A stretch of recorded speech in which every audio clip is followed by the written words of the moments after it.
Today we're going to make a French sausage. I have here pork shoulder. Pork shoulder is what it is, the shoulder from the pork that's been debones and already denerved. It's very important that we remove the nerves. One good thing about the pork shoulder is that it has automatically 25% of the original fat that's going to be used into the sausage. 25% to 30% is the maximum amount of fat you want to use in the sausage. More than that will be too greasy, and less than that will be a little bit too dry. Okay, this meat was already previously frozen, and now I'm going to put the meat through the machine to the grinder. The size about 1/4 inch. Everything is cold. The machine is cold, and the attachment as well has been cooled previously. So it's very important that we keep everything cold, that the fat doesn't melt prior to cooking the sausage. I'm going to need to do 2 batches.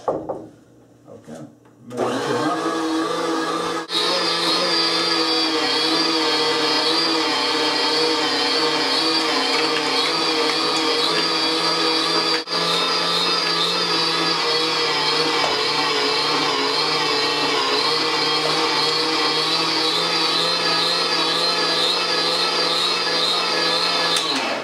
Okay, everything went through nicely. The salt I'm using today is the Tender Quick, which has regular salt and also nitrate. Nitrate actually. Nitrate will give you a nice little bit of a flavor, but also a nice color, pink color of the product. This is what's occur also with the ham, deli ham. That's the reason why the ham is pink. I'm going to sprinkle the salt over the meat to create a first bind. That's going to release some of the glue of the meat, the natural jelly that will hold the sausage together later. Et mon poivre, the pepper, now the garlic. Cornstarch will help the sausage to keep it nice, sliceable, particularly when you finish the sausage. Keep it nice and tight. Now we'll mix this further with my spatula, and then as I'm done here, I will use the machine to finish it, the mixer. Okay. I put the bowl from the machine into the fridge to keep it nice and cold. Now I'm going to mix it up with the paddle. There we go. About a minute or so, and I will test the meat to see if it has nice and tight by picking the meat up with my bare hands and making sure it sticks to my hand. I will do the test again with my hand. There we go, it sticks to my hands. Taking the bowl from the press, and I'm going to make sure that the casing again is the same size, and this is the bigger tube than I have, and I'm going to have to keep this very tight because I know that the casing that we're using today are beef casing, so they're a little bit larger than the one we use for different sausages that we made previously. So I'm going to cut this approximately about 1 foot. Okay, I'm going to fill the sausage press with the mixture of the meat.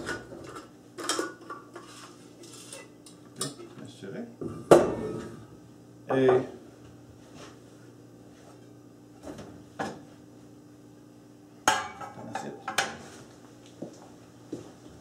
I'm going to make sure that I'm going to remove the air that's accumulating to the mass, that it doesn't go into my in my casing. Thank you.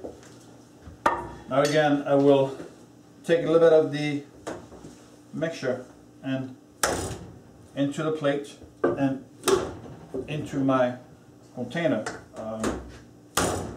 That's to prevent any air. Push it down. I'm going to put the machine together and bring it down to the as far down as I can, and I can see the meat coming through the tube. Then I know I'm ready to go.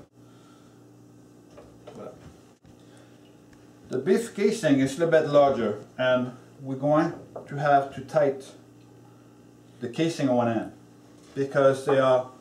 We make them individually. It's a lot easier to work with. I think, for me it is. Now when I like to take the string and I have to get string for a few sausages, I just put on my arms like this. It'll allow me to cut the same length of string in one shot.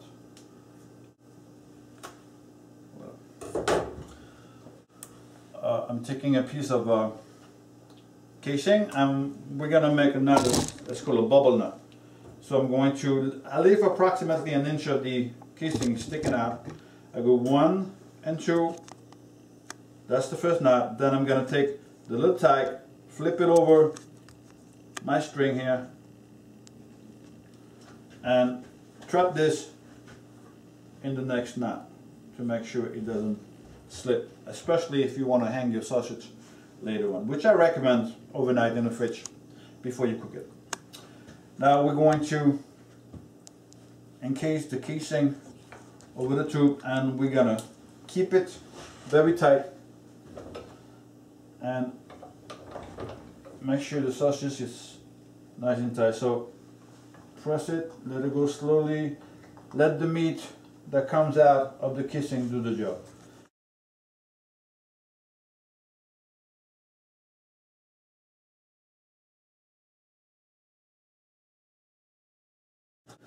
The piece of string, I'm going to go around the casing nice and tight. 1, 2. I put my thumb on the top, and what I like to do, I like to hold it just like this to make sure that the casing doesn't come loose. So nice and tight, and again,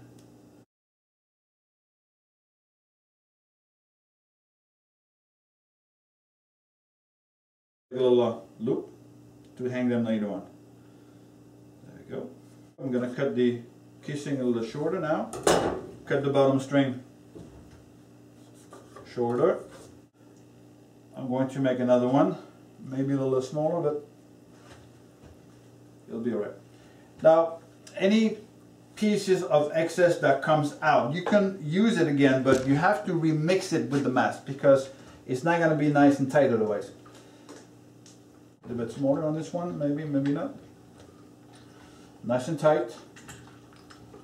There you go. Okay. Voila.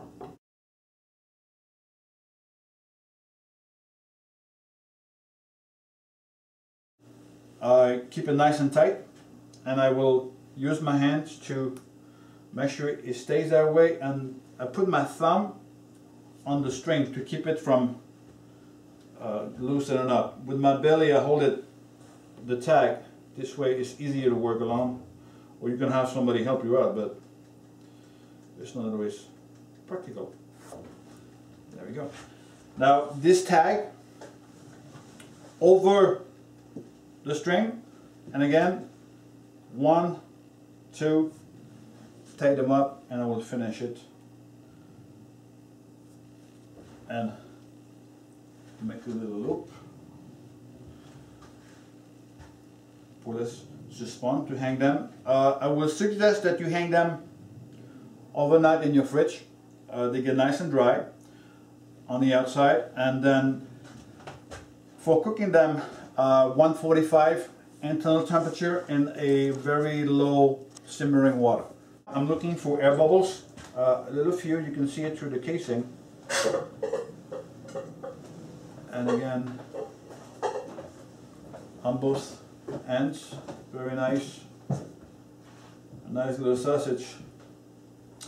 And then to be poached, and I like my sausage to be poached to 145 as I said before, but also I like to eat them cold.